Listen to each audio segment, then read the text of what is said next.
Hello and welcome, loyal Embers. This is the special post-patch edition of the weekly Guild Dispatch for the Burning Embers Free Company of Gilgamesh. Kelvy Sergeant, officer on duty, reporting here live on tape from Scenic Revenant's Toll. Today, August 11th, I bring you the latest in Guild news, upcoming events, and non-sequiturs that seemed funny at the time. We have eclipsed the landmark of 3 whole weeks as an established company, and 3 is a magic number. First things first, today's breaking news. Today marks the 5.3 Reflections of the Crystal patch. Be warned, ye who care not to be spoiled of future plot details. While this video will in fact be spoiler-free, I advise great caution. If you wish to prevent the risk of random jackassery souring your experience, you should go into your settings as soon as you log back in, and make a new default chat tab that does not include the public chat channels or whispered messages from strangers. Give it a week or two for everyone to calm down and you should be fine. Our free company and link shell chats will be moderated, and we take this stuff seriously, so if someone starts being a jackass, please let myself or another officer know. On to more pleasant news. The date and time for the wedding of our 2 founding guildies, Laika and Jinsu, has been finalized. The momentous occasion will take place this Saturday, August 15th, 1 p.m. Eastern Time, 1700 UTC. We have space aplenty, so if you wish to join, you need only ask any officer in free company chat, link shell chat, or Discord. We'd be thrilled to have you. Next, we look to the future. Linked in the description is our sign-up sheet for the next raiding event. The next link below that is for more casual activities, so please comment on your times with that, with what you're interested in grouping up for. I'd like to try running synced extreme trials for better raid practice, and those same trials unsynced to get everyone their mount drops. Other events that look ripe for potential include a guild movie night and or gold saucer night, this time with organized prizes and stuff. If that sounds fun, keep an ear to the announcements channel.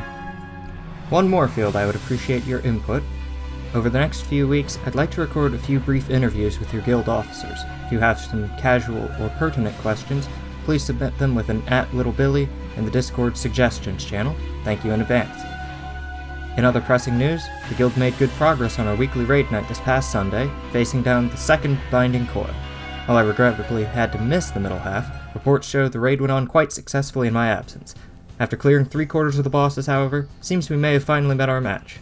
Nail Deus Darnus has proven quite the stumbling block on our otherwise smooth sailing. In the opinion of the guild officers, while our gear half of the game seems solid, what we lack most is the situational awareness for a coordinated execution of the strategy. That is nothing to be ashamed of, simply a weakness that we can, with time and effort, overcome. My recommendation is that any determined to see us through is as follows. First, familiarize yourself throughout the week with a general strategy guide for the fight. I'll link one in the description, but you could probably look even deeper if you care. Second, in the remaining weekdays, we advise getting more hands-on experience. The best way short of tackling this exact fight would probably be more extreme level 50 trials, like Ultima. Pray return to the Waking Sands and speak to Urianger if you need more leads on those. I'd like to think, regarding our potential as a group, we haven't even begun to peak. It's only a matter of bringing that potential to reality through practice and focus. For those with more refined aspirations than the brutal arena of raid combat, our very own Caitlin Nelha, renowned crafter in the faraway realm of Valmung, has assembled a visual guide to the Ishgard Restoration event for crafters and gatherers. Participation in this excellent source of crafting and gathering experience, in character and practically speaking, requires the following: completion of the main quest up to patch 3.3, Revenge of the Horde, and a Disciple of the Hand or the Land, level 20. With both of those, you may then grab the blue quest by the Ishgard Aetheryte recruitment notice. For further details, see the pinned message on Discord Q&A, or the linked video soon to be posted. Finally, our usual officer segments get a vacation this week. Instead of Jay's tips and the word from the Guildmaster, I'll be running down a quick top 5 from the 5.3 patch notes. This won't contain endgame content, PvP, or class-specific buffs/nerfs, just what I feel is relevant to the most of us. First up, many early dungeons have had their boss loot and random chests reorganized. Now you should no longer be able to receive unusable or duplicate drops, and junk items. Crafting materials formerly obtainable this way are now sold by Mimrune and the Junkmonger in Upper Lenosha. Next, for anyone beyond the Ultimate Weapon main scenario quest, the skies of Eorzea await. Next time you mount up, hit jump to take off and experience the world from a brand new angle. Side note, this also means most quest markers now have elevation indicators attached.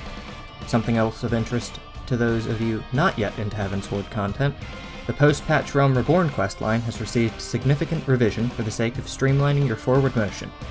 This should hopefully, feel more conducive to an experience you'd rather take a matter of days or weeks, rather than the span of months they were originally released over. More details to come. Also, for those of you beyond level 50, your options for gearing up using those elegant tomestones of poetics you farm every day have improved. Now vendors from Rowena's House of Splendors have taken up posts in each city's major aetherite. Limsa, Gridania, and Ul'dah for Realm Reborn's Ironworks gear, Ishgard for Heavensward's Shire gear, and Kugane for Stormblood's Skaven gear. Furthermore, gear that required the exchange of a base item and upgrade material can now be obtained directly. Unupgraded Shire and Skaven gear can now be exchanged for augmented gear by speaking with a Calamity Salvager. Players will now obtain augmented gear from Tales of Adventure too.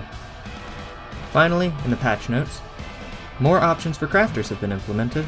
Most significantly, recipes should now be reverse searchable from the items in your inventory.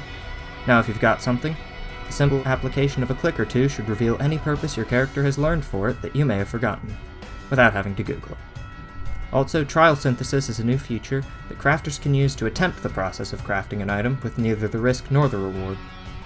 This should allow you to experiment more with the abilities you unlock and complex combinations thereof without costing precious materials.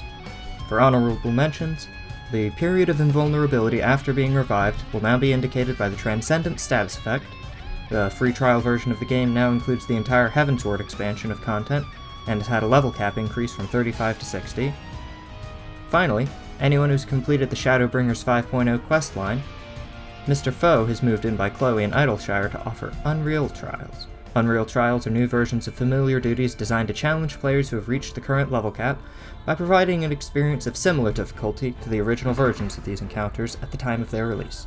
Different Unreal Trials will be available in each different major patch. If you've stuck around this far, you have my thanks. I hope this proves useful, or at least entertaining. Public information on the guild will be kept at burning-embers-fc.webnode.com, and you may subscribe here or at twitch.tv/thelittlebilly for more of my unique brand of updates. Till next time, this is Kelvius signing off.